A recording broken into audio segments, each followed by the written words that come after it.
Do you trust the government? I would argue that it's un-American to trust the government. Alfred Adisk has been a sovereign citizen for 28 years. He's what's called a sovereign guru, one of the movement's leading voices. A roofer by trade, Adisk once published a magazine critical of the legal system. Why is the sovereign citizen movement growing? What's driving people to it is they are beginning to understand that the government has moved away from fundamental principles that this nation is built on. Where are the limits in limited government?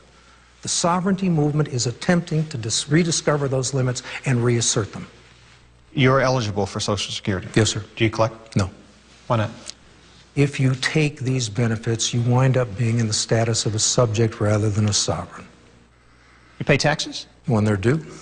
You don't necessarily, it's not true that everyone has to pay taxes. Has the IRS ever come after you for back taxes? Yes. Did you pay? No. You don't like this government very much, do you? I think the government has gone far beyond its constitutional limits. They think, hey, we're the government, we can do anything. And some people are saying, no, I don't think you can.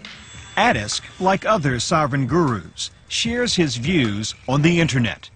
With no formal organization to join, dues to pay, or leaders to elect, the sovereign citizen movement exists largely online, where ideology is discussed in chat rooms and on websites. Jerry Kane had his own website, and today there are plenty more. You were born free, now you can live free. You always have the option to reject their governments and therefore escape tyranny. Because it's your life, and the power is really in the people. In addition to sites featuring sovereign IDs, phony vehicle registration, and license tags, people can watch an endless stream of mind-numbing seminars on how, with just the right paperwork, you too can beat the system. You can't really believe in what they peddle unless you've turned off a common sense switch. They think that if they sign documents in red crayons, it takes them out of the jurisdiction of the court. Red crayons? Some do, yeah. They think that if they sign their name on an angle or put a thumbprint in blood, I mean, I can come up with several hundred of these examples that sound ludicrous to someone outside.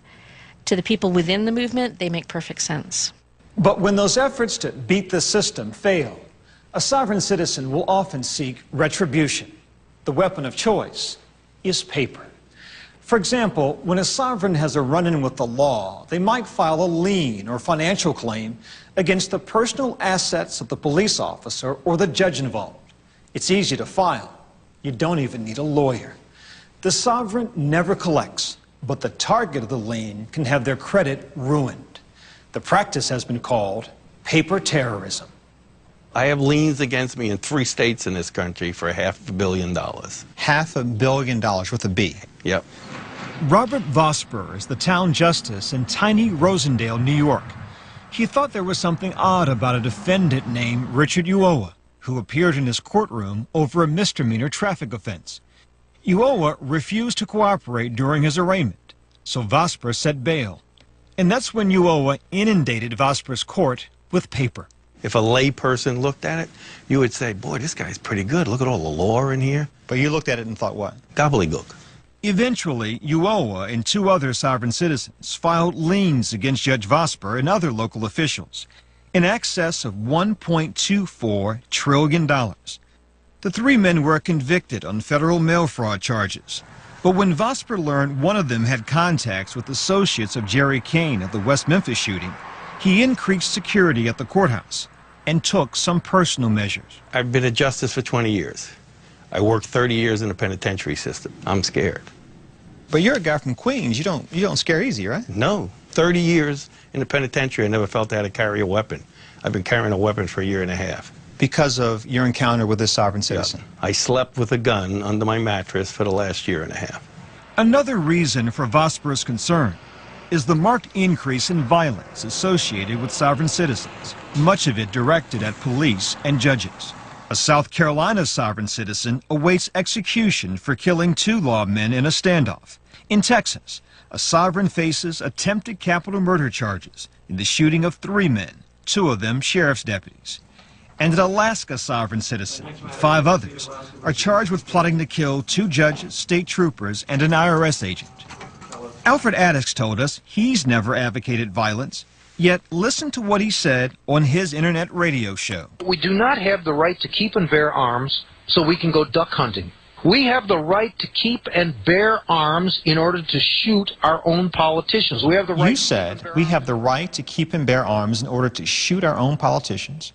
We have the right to keep and bear arms to shoot the police, to shoot your local government officials, your state officials, your president, your congressmen, your senators. Yeah. What did you mean by that? I'm simply saying one of the ways you prevent the misconstruction or abuse of the powers of the Constitution is by letting the people in Washington understand that you are armed. That's the idea behind this. It's saying, look, we're armed down here. Don't mess with us. In this current atmosphere, after the shooting in Arizona, where a federal judge was killed, 5 other people were killed. Right. A U.S. congressman was injured. 12 other people were shot and injured. Some people might find your remarks troubling. Yeah, some people might.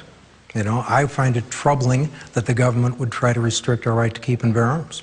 The threat of violence is required because they will not listen. The system will not listen to people like me unless there are other people that back me up who have guns. Obviously, the guy's crazy, and I think he ought to be brought up on charges. I know that we have a First Amendment right, freedom of speech, but how far can you take that First Amendment before it becomes inflammatory and to the point of being treasonous? It's difficult to stand up here and talk about your son being killed. In the years since the shooting, Bob Powderd has been traveling the country, training law enforcement officers on how to identify a sovereign citizen and how to avoid trouble should they encounter one. It's a mission for me.